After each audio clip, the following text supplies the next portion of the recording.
Let's see this question. Question is assertion origin type का question है आपका ये. तो असर्शन बोलता है हमसे statement gravitational potential is constant everywhere inside a spherical shell. और रीजन बोलता है gravitational field inside a spherical shell is zero everywhere. ठीक है. जो ग्रेविटेशनल पोटेंशियल होता है, gravitational potential V of G equal to होता है gravitational field E G upon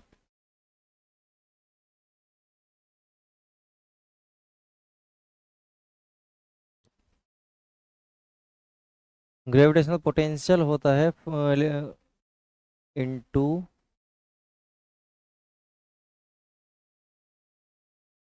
ई जी इंटू आर. ठीक है, डिस्टेंस.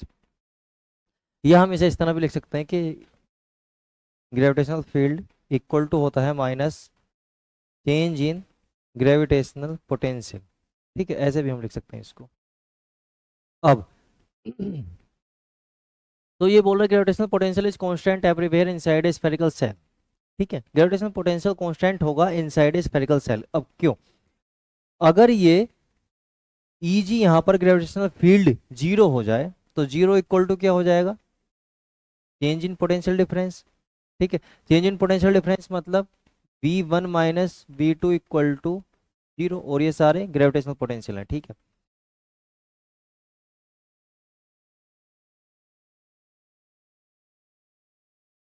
ये क्या है? सारे ग्रेविटेशनल पोटेंशियल 2G.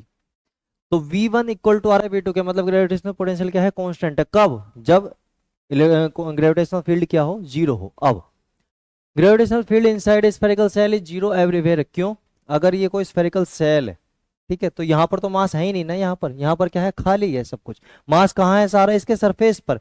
क्योंकि ये क्या है? स्फेरिकल सेल है, तो सारा का सारा मास सरफेस पर है. तो अगर मुझे यहाँ पर electric field sorry gravitational field निकालना है, अगर मुझे यहाँ पर ग्रेविटेशनल फील्ड कैलकुलेट करना है, तो यहाँ पर क्या मास है? इसके अंदर यहाँ पर इस सर्कल में कोई मास है ही नहीं, तो यहाँ पर ग्रेविटेशनल फील्ड क्या होगा? जीरो. यहाँ पर ग्रेविटेशनल फील्ड निकालना है तो वो भी जीरो होगा, क्योंकि अंदर कोई भी मास नहीं है. हम अर्थ के सरफेस पर gravitational field gravitational force feel करते हैं, क्योंकि अर्थ क्या है? एक स्फेयर है, सॉलिड है. ठीक है, तो मास है उसके अंदर, तो उसकी वजह से हम पे क्या लगता है? ग्रेविटेशनल पुल लगता है या फोर्स लगता है. तो यहां पर निकालो चाहे यहां पर निकालो, इनसाइड इस स्फेरिकल सेल के कोई भी मास नहीं है, तो ग्रेविटेशनल फील्ड क्या होगा? जीरो. तो अगर ग्रेविटेशनल फील्ड जीरो होगा, इसका मतलब इसके अंदर ग्रेविटेशनल पोटेंशियल क्या रहेगा? कांस्टेंट, क्योंकि यही तो इक्वेशन बोलती है हमसे. ठीक है, तो करेक्ट ऑप्शन होगा आपका ए.